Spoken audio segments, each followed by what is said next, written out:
Bom dia, UPA. Bom dia, família. Bom dia, os papais, mamães, vovôs, vovós, todos juntos aí para participarmos de mais essa aula da nossa Escola Bíblica Dominical dos Adolescentes.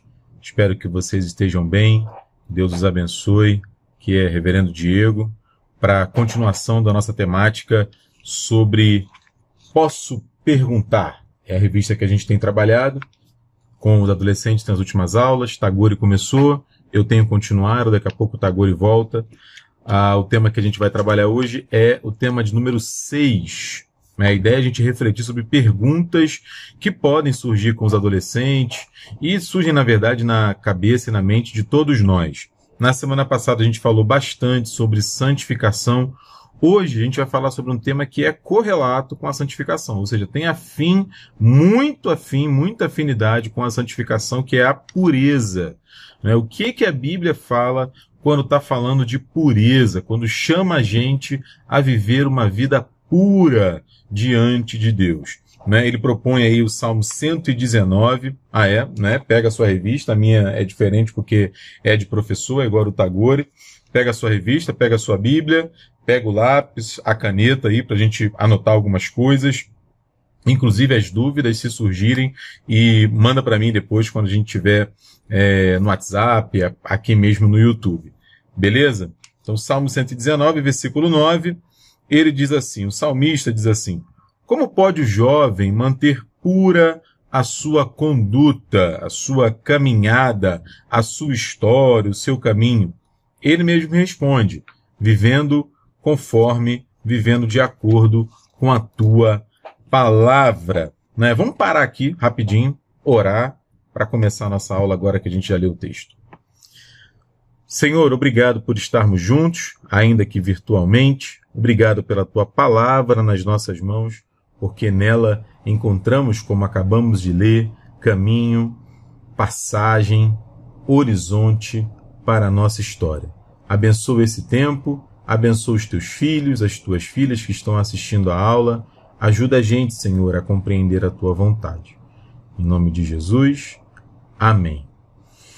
Beleza, Primeiro, antes de a gente trabalhar o texto ali, e aí eu vou falar como é que a gente vai caminhar aqui nesses próximos minutos. Quando a gente fala de pureza na Bíblia, a pergunta é: o que é ser puro? A Bíblia está falando de uma vida que compreende Deus na sua caminhada. Uma vida que se importa com Deus. Uma vida que observa Deus nas suas decisões, nas suas escolhas, no seu dia a dia. Desde, a roupa que vai utilizar, a forma de falar, como eu trato meu pai, minha mãe, como eu me dedico aos meus estudos. Tudo isso tem a ver com uma vida pura. Muitas vezes, quando a gente fala sobre isso na igreja, ou ouve algum texto, ouve alguma palavra, algum estudo, a pureza fica restrita a um determinado aspecto da nossa vida. Isso é um engano. E a gente vai falar bastante sobre isso, tá? O contrário é verdadeiro.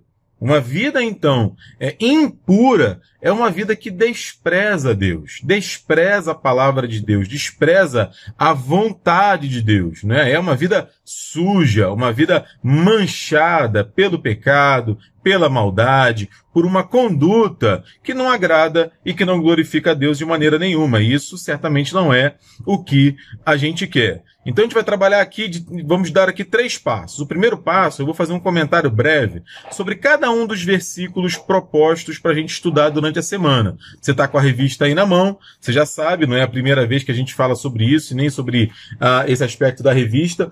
Todas as lições, elas trazem um roteiro para a semana. Então é uma leitura bíblica, um texto bíblico, eu já mandei para vocês pelo WhatsApp, que a gente lê todo dia, faz uma reflexão, pensa sobre ele. Então a minha ideia é fazer uma reflexão breve sobre esses textos, depois falar sobre as áreas da nossa vida que a gente precisa buscar a pureza, não é apenas uma, já falei isso, vou falar um pouquinho mais, e finalmente como que a gente faz para nos tornarmos ou nos mantermos puros, tá bom? Então vamos lá. O primeiro texto é o texto do domingo, se eu não me engano, É o Salmo 119, versículo 9. A gente acabou de ler. O salmista meio que faz uma pergunta, como se... Pensa no seguinte, Né? Aqui na analogia, e a pergunta que ele faz, a metáfora que ele utiliza, a imagem que ele utiliza, é que a pureza é o destino, ou seja, aonde a gente precisa chegar. Né? O caminho para chegar na pureza é a palavra de Deus. Então pensa que você vai viajar com seus pais nas férias. Né? Quando a gente tiver agora, só Jesus, né? Porque estamos todos em casa e as férias de final de ano parece que não vão ter. Enfim, cada dia é o seu mal. Vamos um dia de cada vez. Né? Mas quando tiver férias, você está indo para Angra dos Reis. É lá que você quer chegar. O Waze, o Google Maps, o mapa de papel vai ser a trilha que você vai utilizar para chegar lá. Né? Nas palavras do salmista, a pureza é a Angra dos Reis, é o destino. Para chegar lá, o nosso Google Maps, o nosso Waze, é a palavra de Deus. A gente só consegue chegar na pureza através da palavra de Deus, através daquilo que Deus nos diz. E o contrário é verdadeiro. Se eu desprezo a Bíblia, se eu desprezo a palavra de Deus, eu fico perdido, eu não consigo chegar na pureza. Assim como se eu desprezar o mapa, sem conhecer o caminho, eu não consigo chegar lá em Angra dos Reis. O segundo texto é o texto de 2 Timóteo, capítulo 2, versículo 22. Eu tenho os textos aqui no meu resumo, né? Tá aqui. Você acompanha aí na sua Bíblia, por favor. Foge outro sim, ou seja, foge também, né? O Paulo está dando uma série de orientações ali para o Timóteo. Ele fala das paixões da mocidade. Foge das paixões da mocidade. Segue a justiça, a fé, o amor e a paz com os que de coração puro invocam o Senhor. A gente sabe, e é importante fazer aqui um pontinho um pouquinho mais demorado, porque a juventude é um momento em que a gente vive as emoções, é por isso que o Paulo está falando isso, assim, muito à flor da pele. Né? Então tudo que é bom é muito bom. Tudo que é ruim é muito ruim. Por isso que o que a gente precisa e o que a gente mais ouve na juventude, e eu tenho ouvido isso ainda, né, embora já tenha 35, é que a gente precisa amadurecer. O que o Paulo está falando aqui para a gente é que a gente precisa amadurecer nas nossas relações, nas nossas emoções. Né?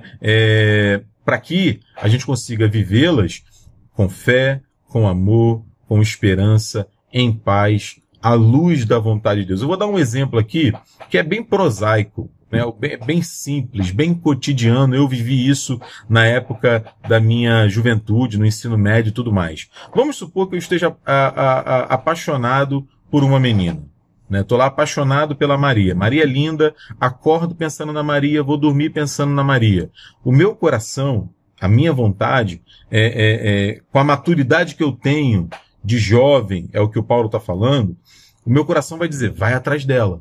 Não pensa duas vezes, se declara para ela, abre o coração para ela, você precisa conquistar ela.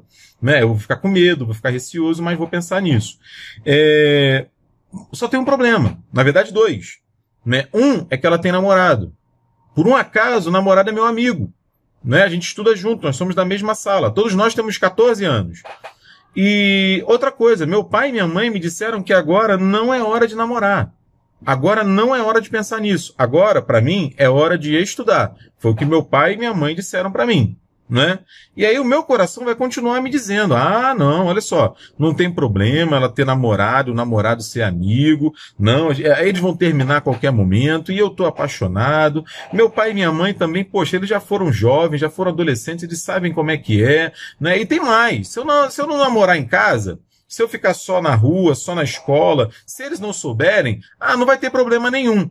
Isso é o meu coração dizendo. Aqui eu estou dando um exemplo, tá, gente? Em tese, de um assunto, que pode ser qualquer outro, né? A minha preocupação aqui é a dinâmica e o que a gente costuma pensar. Um pensamento amadurecido vai fazer o seguinte, né? É por isso que isso é um processo, é uma caminhada. Por isso que o Paulo fala para a gente fugir dessas paixões. Porque numa reflexão amadurecida, a gente, em primeiro lugar, a gente vai orar. A gente vai falar com Deus sobre isso. Em segundo lugar, a gente vai falar com quem a gente confia. Abrir o nosso coração. Vai falar com o pai, vai falar com a mãe, com o avô, com a avó, com quem a gente sabe que quer o nosso melhor. Porque a gente tem as nossas redes sociais, nós temos os nossos amigos e tal, mas a gente não tem plena certeza e convicção se aquela pessoa que está do outro lado quer o nosso melhor. Podemos até ter, mas o nosso pai e a nossa mãe, o nosso avô, a nossa avó, quem cuida da gente, o nosso responsável, esse, a gente tem certeza absoluta que ama a gente, porque é para eles que a gente corre quando as coisas não vão bem. E aí eu posso, por exemplo, na minha oração, falar, Senhor, eu não quero decepcionar o meu amigo. Eu não quero acabar com o relacionamento dele. Senhor, eu não quero decepcionar os meus pais. Eu quero permanecer fiel a eles, leal a eles. Eu quero que eles confiem em mim. Senhor, me ajuda a controlar as minhas emoções, porque é muito difícil. É muito difícil. E eu não posso agir tanto sobre o que eu sinto, porque eu simplesmente sinto. Mas eu posso agir sim sobre o que eu faço. As minhas ações eu posso controlar. Eu posso decidir fazer ou não fazer. Então me ajuda, Senhor. E aí eu converso com meu pai, converso com a minha mãe, olha, eu estou passando por isso, me ajuda. Como é que foi quando você enfrentou isso? É disso que o Paulo está falando, sobre lidar com as paixões da mocidade, sobre lidar com o amadurecimento, sobre lidar com as paixões e com o amadurecimento à luz da vontade e da palavra de Deus. O outro texto é o Salmo número 51, versículo 7. É um salmo do Davi, que o Davi diz assim, ó, nesse versículo 7. Purifica-me com isopo. Isopo era uma planta utilizada naquela época para lavar, como a gente utiliza uma esponja hoje. Purifica-me com isopo e ficarei limpo. Lava-me e ficarei mais alvo que a neve. Não é? Qual é a ideia do salmista que a gente já começa a falar sobre isso aqui e vamos voltar no final? É Deus que pode apenas Deus pode me fazer puro. Não é? A palavra dele é o caminho. O Espírito Santo habita em mim e me dá força. Mas é só Deus que me faz puro. Por isso eu preciso confiar nele. Daqui a pouco eu vou falar mais sobre isso. Não é? Se você quiser saber um pouco mais sobre o contexto e o momento em que o Davi faz essa oração, pedindo a Deus para fazer ele limpo, você vai lá no segundo livro de Samuel, capítulo 11 e 12. Segundo livro de Samuel, capítulos 11 e 12. Depois eu vou pedir um negócio para vocês sobre essa temática, para a gente conversar um pouco mais. Eu vou lá no WhatsApp, no nosso grupo. Tá bom? O outro texto, capítulo 4 de 1 Timóteo. Paulo escreve 2 cartas para o Timóteo. Primeira carta de Timóteo, lá no Novo Testamento, capítulo 4, versículo 12, é um texto que eu gosto muito, particularmente. Né? Ele diz assim, ninguém despreze a tua mocidade. Pelo contrário, torna-te padrão dos fiéis na palavra, no procedimento, no amor, na fé e na pureza. Esse texto fez muita diferença na minha vida, porque eu cheguei na igreja com 18 anos de idade. Era um jovem, né? E aí tinha o desafio de conhecer, de ler, de aprender. E um texto e uma história que me impactou muito, já falei sobre isso com vocês algumas vezes, foi a história do Davi. Não é? Como é que um homem que mata, que mente, que planeja o mal e tudo mais, como é que esse homem é chamado um homem segundo o coração de Deus, conforme a gente vê lá em Atos 13, 22. E aí a gente vê que a Bíblia ela não tira um retrato de um momento da história, da vida do Davi. A Bíblia chama toda a trajetória de Davi, desde a sua juventude, quando ele é chamado como um simples pastor de ovelhas, um jovem pastor de ovelhas, até ele se tornar o rei de Israel e tudo mais. Então é a história do Davi que torna ele um homem segundo o coração de Deus, independente da idade dele. O Paulo está falando isso aqui. Timóteo, não deixe que ninguém, pelo fato de você ser jovem, desmerecer você de alguma maneira, destratar você, diminuir você de alguma maneira. Não. Você pode, inclusive, se tornar um modelo, se tornar um padrão, né? De inspiração para a sua comunidade, para quem você vive. Então, o que eu estou querendo dizer com isso? O que o texto está querendo dizer com isso? O fato de sermos jovens, adolescentes, não nos impede de servirmos a Deus, de andarmos com Deus, de conhecermos Deus. Por isso que ele fala, ninguém despreze a tua mocidade. O quinto texto é o texto de 1 Tessalonicenses, capítulo 4, versículo 7, também lá no Novo Testamento, uma carta do apóstolo Paulo à igreja de Tessalônica. O Paulo fala aqui de um chamado, de uma vocação imperativa, né? Um mandamento para mim e para você. Ele diz assim, ó, Deus não nos chamou para a impureza. Deus nos chamou para santificação. A gente falou na semana passada, na aula da semana passada, bastante sobre santidade, sobre santificação. E aqui, sabe aquele chamado que o seu pai e a sua mãe, né, faz para você às 6 da manhã, para você que estuda de manhã, né? Meu filho, tem que levantar, não tem jeito. Não, pai, mas eu tô com sono, a cama tá quentinha, maravilhoso. A professora tá te esperando às 7 lá para começar a matéria. Ou seja, é imperativo. Você não tem como discutir, não, mas eu não tem como. Aqui é a mesma coisa. Todos nós somos chamados para a pureza. Todos nós somos chamados para uma vida santificada, ou seja, uma vida que honra a Deus. A gente falou na semana passada, não é uma vida de perfeição, porque nós não somos perfeitos. Nós buscamos essa perfeição, nós buscamos a honra, a lealdade, a bondade. A gente busca isso, né? Aí eu separei aqui para vocês sugestões. Para quem não leu, que leia, né? Sugestões que a gente conhece muito, a gente tem sempre falado, né? Por exemplo, aqui as Crônicas de Nárnia. Esse aqui é um exemplar meu, né? Escrito, né? Porque tem no Kindle e tudo mais. Aqui estão as 7 crônicas. As Crônicas de Nárnia são uma ficção fantástica. Né? Tem outras formas de dizer isso, mas como gênero literário. Ou seja, através de fábulas, né, como um animal falante, através de mitos, através de histórias da luta do bem contra o mal, o autor, que é o C.S. Lewis, ele conta pra gente exatamente isso aqui que a gente está conversando.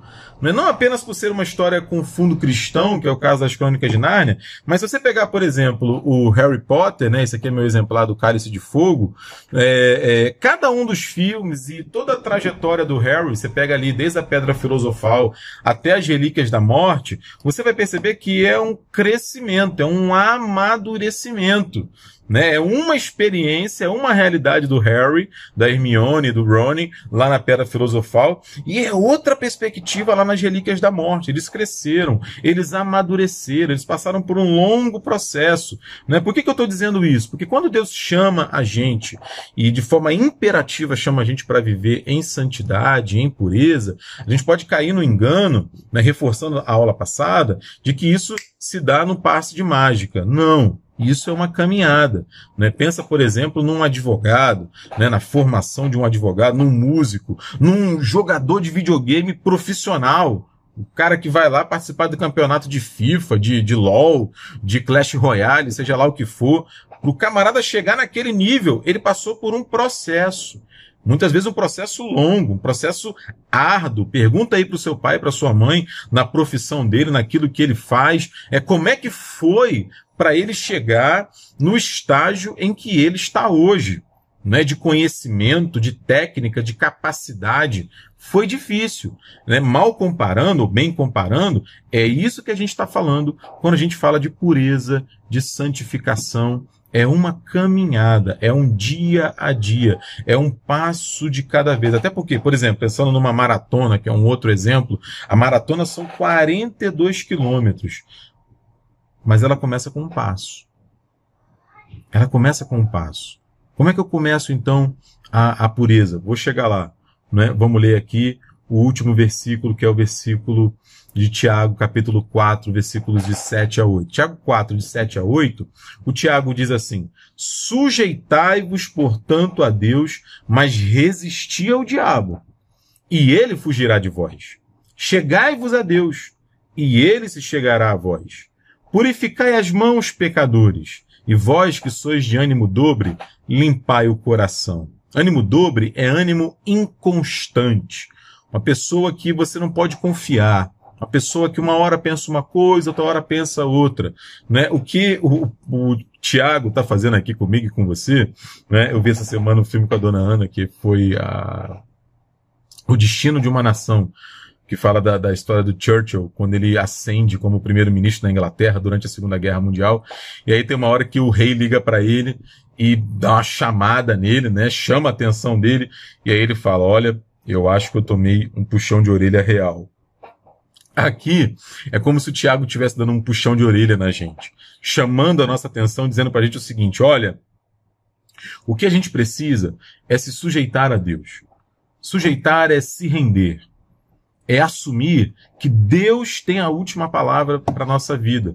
E muitas vezes ele vai usar o meu pai, ele vai usar a minha mãe, ele vai usar o meu professor, ele vai usar o meu avô, vai usar a minha avó, para poder me aconselhar, para poder me direcionar, para poder me orientar, para poder me mostrar qual é o caminho que eu devo seguir, que não é o caminho do meu coração, e muito menos, como o texto diz, o caminho do diabo.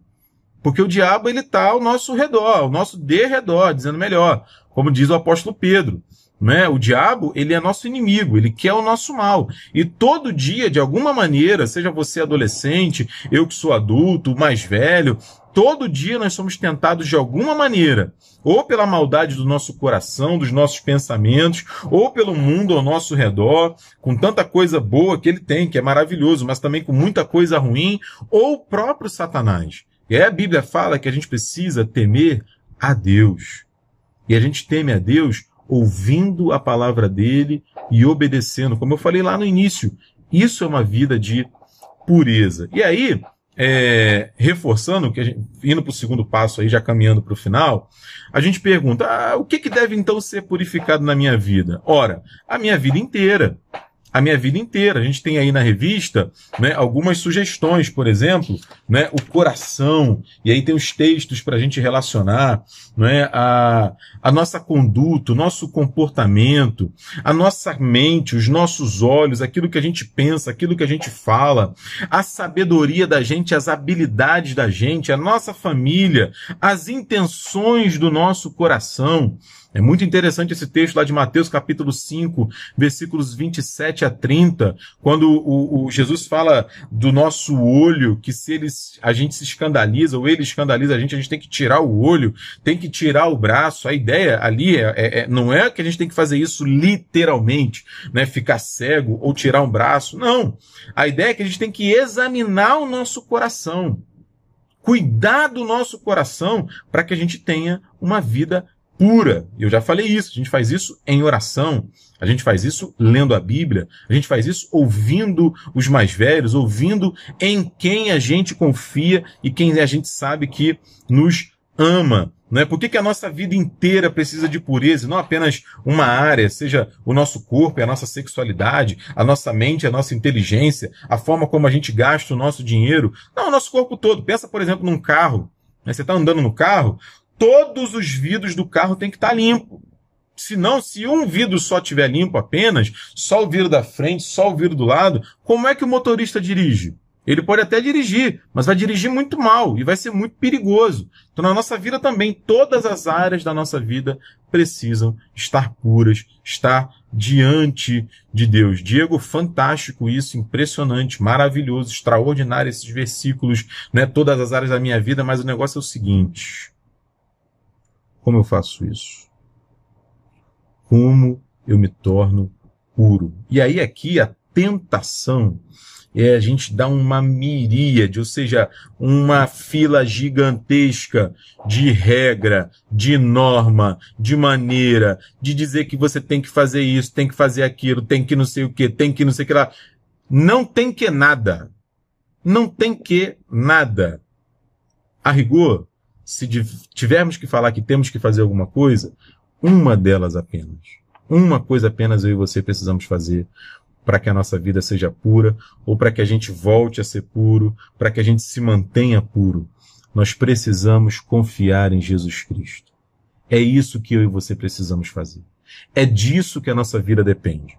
Porque Jesus Cristo morreu na cruz e ressuscitou, e a gente acabou de falar sobre isso na Páscoa, a gente pode buscar uma vida de pureza. A gente pode ler vários livros sobre como malhar, como comer melhor, como aprender um novo idioma, como jogar xadrez, como tocar violão ou qualquer outra coisa. E aí com disciplina, não é? Com obediência, ali com firmeza e tal, a gente vai se tornar assim exímios em alguma coisa. Aqui não. Aqui a gente precisa confiar em Jesus. Pedir a Ele que faça a gente puro. Pedir a Ele que nos dê discernimento, maturidade. Pedir a Ele que perto de nós tenha gente tenha gente que ame a gente e que vai nos ajudar. Né? Esse é o caminho. A partir daí, eu posso até falhar. A partir daí, eu posso até errar. A partir daí, eu posso até tomar decisões equivocadas. E como eu falei, aqui no Harry, aqui nas Crônicas de Nárnia, pensa no Edmundo, lá no Leão, a Feiticeira e o Guarda-Roupa, né? A gente pode ter as nossas quedas, mas a gente confia que Deus ama a gente e que Ele está do nosso lado, né? Esse é o ponto. Então, tudo que vem depois, né, é ler a Bíblia, orar, conversar, pedir orientação a Deus, ter paciência, ser leal, ter palavra, ser uma pessoa em quem as pessoas podem confiar. Tudo isso vai ser decorrência desse primeiro ato. Esse ato de confiança na pessoa de Jesus. Aí eu preciso me entregar a Ele, conversar com Ele, reconhecer que eu sou imperfeito, que em algum momento eu vou falhar, independente da minha idade, né? Saber que mesmo quando eu erro, eu posso recomeçar, porque pureza não tem a ver com perfeição, pureza tem a ver com persistência no caminho com o Senhor, e isso independe da nossa idade. Eu vou terminar agora lembrando isso, porque eu estava pensando, poxa, tem vários adolescentes no mundo inteiro que fizeram a diferença, ou que têm se destacado por algo que tem feito com paixão. Eu pensei, por exemplo, na Millie Bobby Brown, não é? A Eleven do Stranger Things. Acredito que você já tenha visto, ou vai ver em algum momento, não é? Adolescentes, mas tiveram uma atuação, têm tido uma atuação espetacular nessa série da Netflix. A Greta Thunberg, né, que a ativista ambiental, que tem aparecido, discursado na ONU e tudo mais, em prol do meio ambiente. Alguém pode até discutir se está certo, se está errado a forma como ela faz e o que ela fala. Aqui eu não estou falando isso. A minha ideia aqui ela é uma adolescente. E ela se destacou, né? A Malala, poxa, com 11 anos, você já deve ter lido a história da Malala, né? Como ela luta pela vida, como ela luta para mudar a educação das mulheres no Paquistão e no mundo inteiro, chegando a ganhar o Prêmio Nobel da Paz. E tanta gente, não é, que na adolescência fez a diferença. O que você está querendo dizer, Diego? Está querendo dizer que todos nós temos que ser famosos e fazer algo extraordinário? Não, né? Se você for famosa e fizer algo extraordinário, maravilhoso. O que eu estou querendo dizer, e é o que a Bíblia fala, que todos nós, independente da nossa idade, podemos servir a Deus com integridade. Podemos ser puros, podemos glorificar o nome dele. Esse é o ponto, tá bom? Que Deus te abençoe. Vamos fechar os olhos, orar. Na semana que vem a gente está de volta. Obrigado, Deus, pela tua palavra e pelo teu ensino. Obrigado por lembrar ao nosso coração que, independente da nossa idade, podemos caminhar contigo. Por tudo isso te bendizemos, agradecidos, em nome de Jesus. Amém. Amém. Um beijo para vocês. Até mais, viu? Deus abençoe.